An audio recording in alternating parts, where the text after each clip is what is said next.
Dear student, Gayatri PG college Sanchore की online classes में आपका स्वागत है। आज हम BSc part second organic chemistry में नेक्स्ट जो टॉपिक है केमिकल रिएक्शन ऑफ ग्लिसरॉल या ग्लिसरीन। तो ग्लिसरॉल और ग्लिसरीन की रासायनिक जो अभिक्रिया है उसके बारे में आज डिस्कस करेंगे। इससे पहले लेक्चर में हमने ग्लिसरॉल जो ट्राईहाइड्रिक एल्कोहल होता है उसके निर्माण की विधियां के बारे में डिस्कस किया था। तो देखिए, जो ग्लिसरॉल या ग्लिसरीन एक ट्राईहाइड्रिक एल्कोहल है जिसमें 3 OH समूह 3 अलग अलग कार्बन परमाणु के साथ में जुड़ा हुआ होता है। तो इसके अंतर्गत दो तो प्राइमरी एल्कोहलिक ग्रुप होते हैं,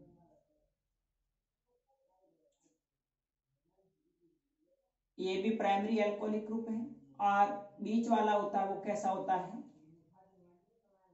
सेकेंडरी एल्कोहलिक ग्रुप होता है।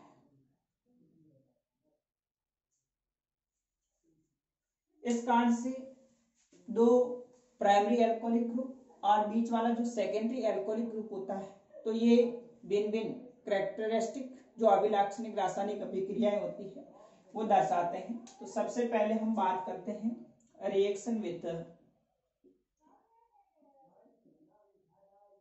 सोडियम।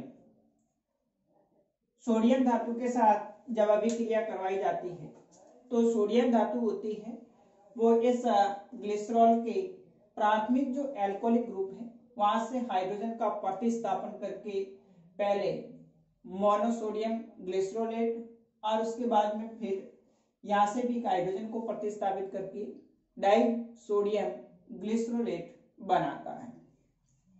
जबकि सेकेंडरी जो एल्कोहलिक ग्रुप होता है वो इसके साथ में अभिक्रिया नहीं करता है। तो देखिए, ये जो ग्लिसरॉल है CH2OH CHOH CH2OH, इसके सोडियम धातु के साथ हीट करते हैं तो यहां से हाइड्रोजन परमाणु सोडियम के द्वारा प्रतिस्थापित हो जाता है और इस प्रकार से मोनोसोडियम ग्लिसरोलेट बनता है।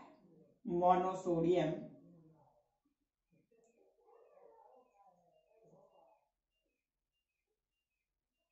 ग्लिसरोलेट बनेगा। उसके बाद में फिर आगे इसको हीट करते हैं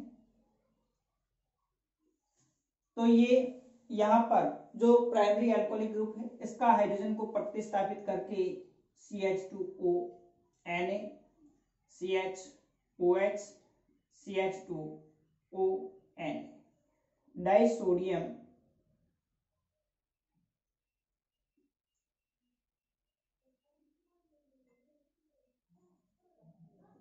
ग्लिसरोलेट बनाता है। आगे जब और इसकी अभिक्रिया करवाई जाती है सोडियम धातु के साथ में हीट करते हैं तो कोई अभिक्रिया नहीं देता है। तो यहाँ पर ये जो प्राइमरी एल्कोहलिक ग्रुप होता है वही सोडियम धातु वहां से हाइड्रोजन परमाणु को प्रतिस्थापित करके मोनोसोडियम ग्लिसरोलेट उसके बाद में फिर डाइसोडियम ग्लिसरोलेट बनाता है।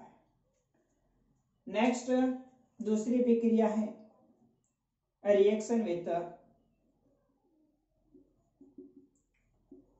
फास्फोरस पेंटाक्लोराइड PCl5 के साथ भी क्रिया करवाते हैं। तो इसमें प्राइमरी एल्कोहलिक ग्रुप और सेकेंडरी एल्कोहलिक ग्रुप दोनों पर अभिक्रिया होती है और ये ग्लिसरॉल ट्राइक्लोराइड बनाता है।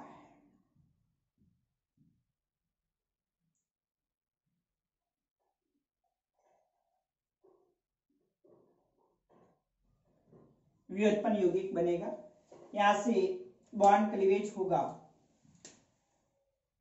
और 3 क्लोरीन परमाणु CH2 CH और CH2 के साथ में जुड़कर के ग्लिसरॉल ट्राइक्लोराइड बनाएंगे और साथ ही 3 मॉलिक्यूल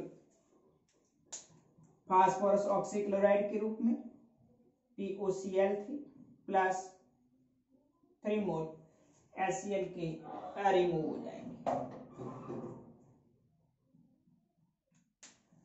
तो PCl5 के साथ में अभिक्रिया करके एक डेरिवेटिव कंपाउंड ग्लिसरॉल ट्राइक्लोराइड बनता है।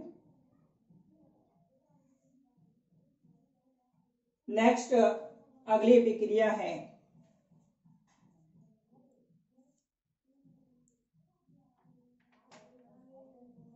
नाइट्रिक एसिड के साथ।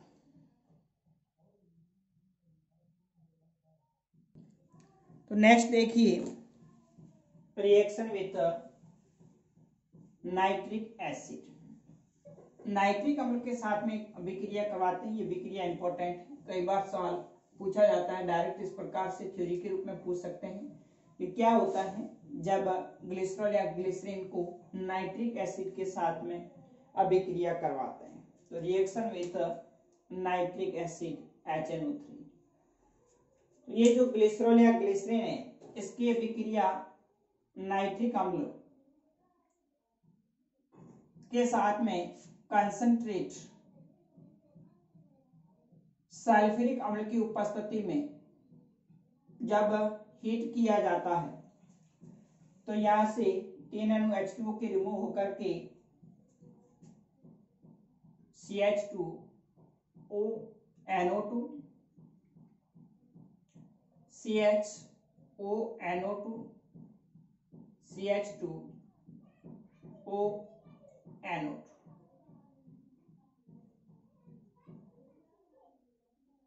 ग्लिसरॉल ट्राइनाइट्रेट एक विस्फोटक पदार्थ बनता है जिसको नोबेल ऑयल कहा जाता है। तो जो ग्लिसरॉल है वे नाइट्रिक एसिड के साथ कंसंट्रेट H2SO4 सांद्र सल्फ्यूरिक अम्ल की उपस्थिति में अभिक्रिया करवाते हैं तो एक विस्फोटक पदार्थ बनता है, ग्लिसरॉल ट्राइनाइट्रेट बनता है। ये एक विस्फोटक पदार्थ होता है जिसको सेलुलोज नाइट्रेट के साथ में मिला करके विस्फोट के रूप में उपयोग में लिया जाता है। इससे नोबेल ऑयल कहा जाता है। इसकी जो खोज की गई थी वो सबसे पहले अल्फ्रेड नोबेल के द्वारा की गई थी, इसीलिए उसी की याद में आज दिन तक जो नोबेल प्राइज दिए जाते हैं वो उसके नाम से दिए जाते हैं। तो ये जो नोबेल ऑयल है इसको हम ग्लिसरॉल ट्राइनाइट्रेट होता है, ये एक विस्फोटक पदार्थ होने के कारण कहा जाता है। तो ये एग्जाम में डायरेक्ट सवाल पूछा जाएगा कि क्या होता है जब ग्लिसरॉल को नाइट्रिक एसिड के साथ में गर्म करते हैं तो ग्लिसरॉल ट्राइनाइट्रेट प्राप्त होता है।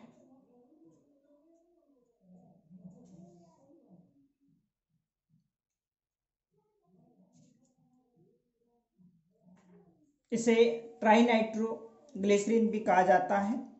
तो ये एक स्वीडिश रासायनिक अल्फ्रेड नोबेल था, उसने सबसे पहले बनाया था, इसलिए नोबेल ऑयल और उसी के नाम पर नोबेल जो प्राइज है वो दिए जाते हैं।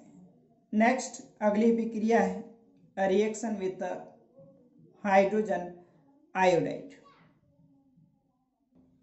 देखिए next reaction with hydrogen iodide HI के साथ भी क्रिया करवाते हैं। तो इसमें भी दो, अगर लिमिट कम मात्रा के अंदर HI है 3HI 3 मोल हाइड्रोजन आयोडाइड के जब ग्लिसरॉल के साथ भी क्रिया करते हैं तो यहाँ पर पहले ग्लिसरीन ट्राई आयोडाइड बनता है जो कि एक अस्थायी यौगिक होता है।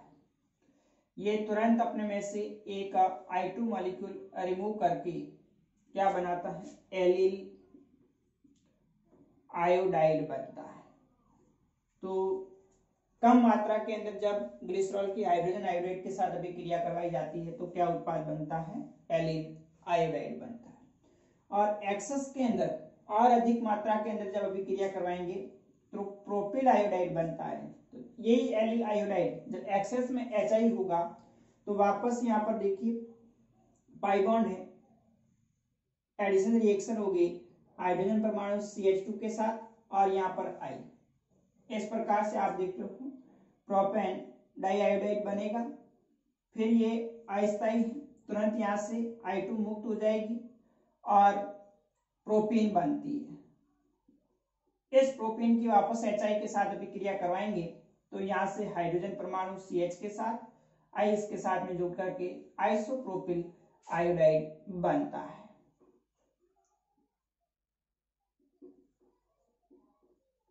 तो ध्यान रखना, एक्सेस में आइसोप्रोपिल आयोडाइड और कम मात्रा के अंदर है तो फिर सिर्फ एलिल आयोडाइड प्राप्त होगा। नेक्स्ट अगली अभिक्रिया है डिहाइड्रेशन, निर्जलीकरण।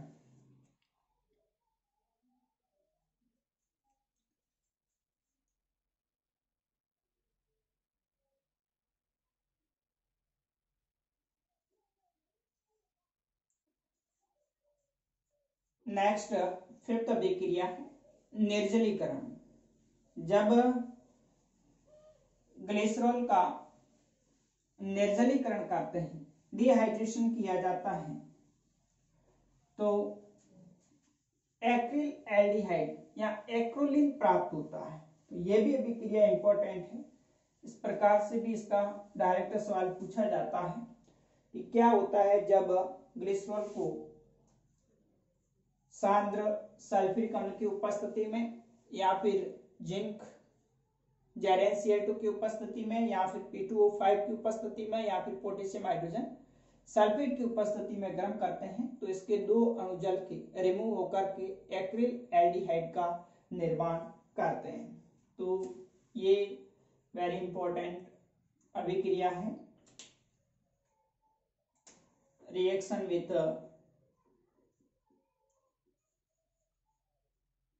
निर्जलीकरण।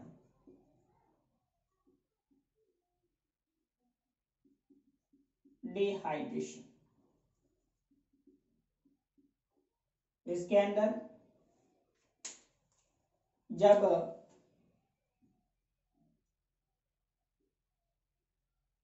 ग्लिसरॉल को सांद्र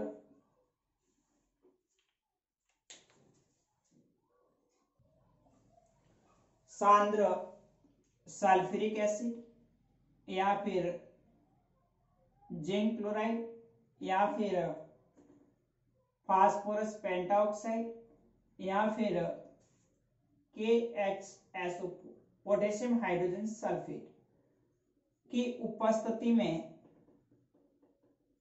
गर्म करने पर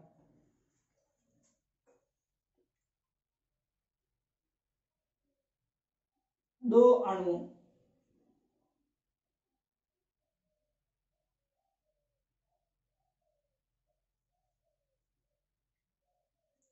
जल के दो अणुओं का निष्कासन हो जाता है तथा एक्रोलिन बनता है।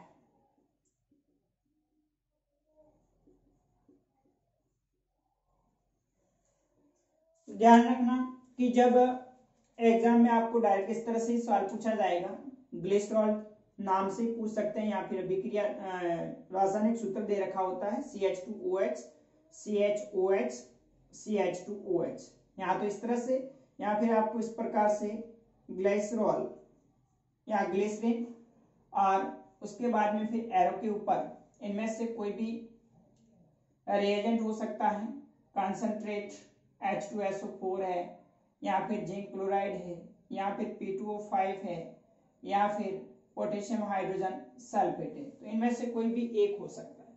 फिर बताइए उत्पाद ए क्या बनेगा। तो यहाँ पर जो जल के दो अणु हैं उन जल के दो अणुओं का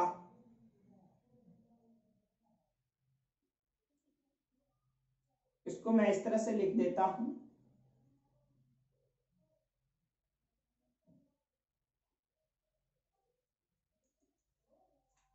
तो इन उत्प्रेरक की उपस्थिति में हीट करेंगे तो एक अणु H2O का और यहां से दूसरा अणु H2O का, दो अणु H2 के रिमूव होकर के CH2 double bond C double bond CHOH एक अस्थायी एल्कोहल प्राप्त होता है।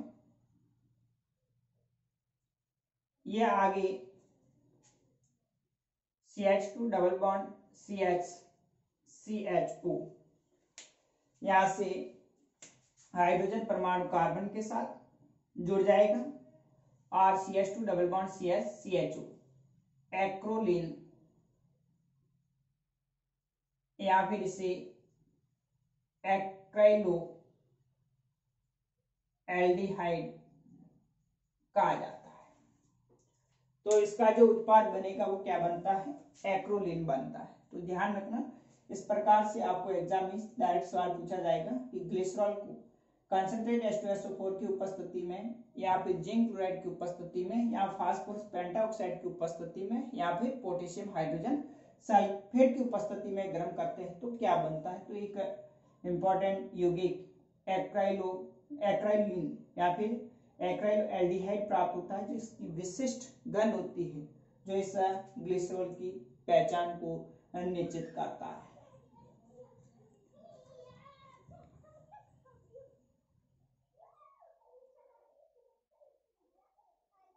नेक्स्ट अगली प्रक्रिया है ऑक्जेलिक एसिड के साथ में।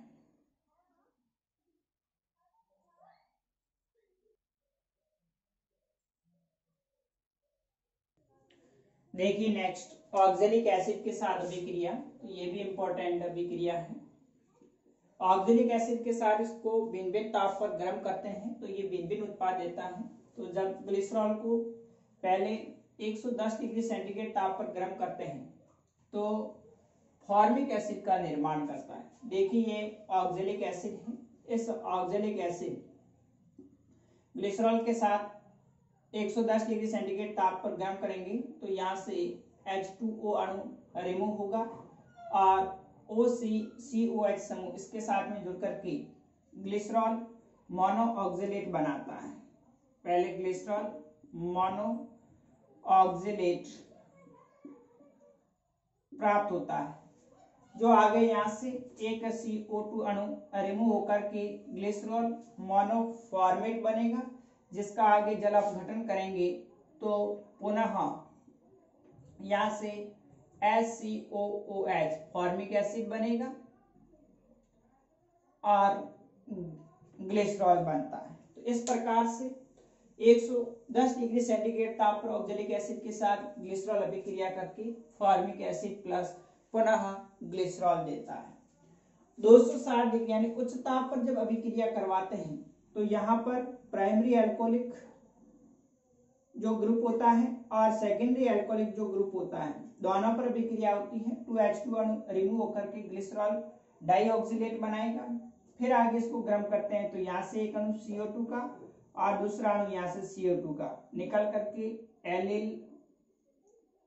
एल्कोहल प्राप्त होता है। तो ध्यान रखना, लो टेम्परेचर यानी 110 डिग्री सेंटीग्रेड ताप पर तो फॉर्मिक एसिड प्राप्त होगा और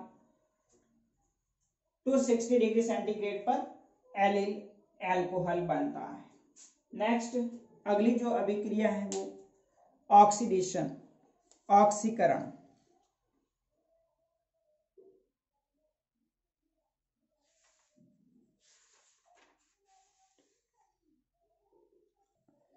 नेक्स्ट देखिए ऑक्सीडेशन, जब ग्लिसरॉल या ग्लिसरीन का ऑक्सीकरण करते हैं ऑक्सीडाइजिंग एजेंट जैसे नाइट्रिक एसिड इनकी उपस्थिति में, तो सबसे पहले ऑक्सीडेशन से यहाँ पर प्राइमरी एल्कोहलिक ग्रुप ऑक्सीकरण होकर के एल्डिहाइड बनाए, ग्लिसरॉल एल्डिहाइड बनता है। फर्दर इसका ऑक्सीडेशन करते हैं तो एल्डिहाइड समूह आगे एसिड में कन्वर्ट हो जाएगा, ग्लिसरिक एसिड बनेगा और फिर आगे इसी प्रकार से ऑक्सीकरण करेंगे तो लास्ट में टार्ट्रोनिक एसिड प्राप्त होता है। तो जो प्राइमरी एल्कोहलिक ग्रुप है इसका इजीली ऑक्सीडेशन हो जाएगा ऑक्सीडाइजिंग एजेंट की उपस्थिति में, पहले एल्डिहाइड में फिर एसिड के अंदर। इसी प्रकार से ये भी प्राइमरी अल्कोहल पहले एल्डिहाइड में फर्दर ऑक्सीकृत होकर के एसिड में, तो इस प्रकार से टार्ट्रोनिक एसिड बनता है।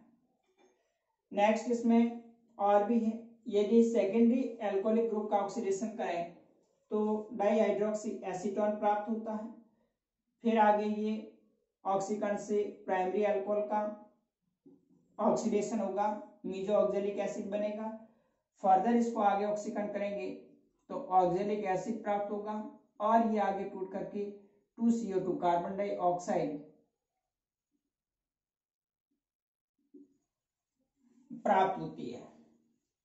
नेक्स्ट 8th रिएक्शन है एसिटिल क्लोराइड के साथ में, 3 मोल एसिटिल क्लोराइड के साथ में जब अभिक्रिया करवाते हैं तो यहाँ से भी 3 हाइड्रोजन परमाणु 3HCl बना देंगे और यहाँ से COCH3 समूह ऑक्सीजन के साथ जुड़ करके ग्लिसरॉल ट्राई एसीटेट बनाता है। तो ये थी ग्लिसरॉल या ग्लिसरीन की रासायनिक अभिक्रिया, जिसमें मुख्य रूप से निर्जलीकरण है, ऑक्जेलिक एसिड के साथ अभिक्रिया है और नाइट्रिक अम्ल के साथ में जो अभिक्रिया है वो वेरी इंपॉर्टेंट है। तो ये हमने बात की थी एल्कोहल में मोनोहाइड्रिक, डाईहाइड्रिक, ट्राईहाइड्रिक एल्कोहल की। अब जो आगे नेक्स्ट सिलेबस है उसमें फिनॉल है, तो उसके बारे में अगले लेक्चर में डिस्कस करेंगे। Okay, thank you.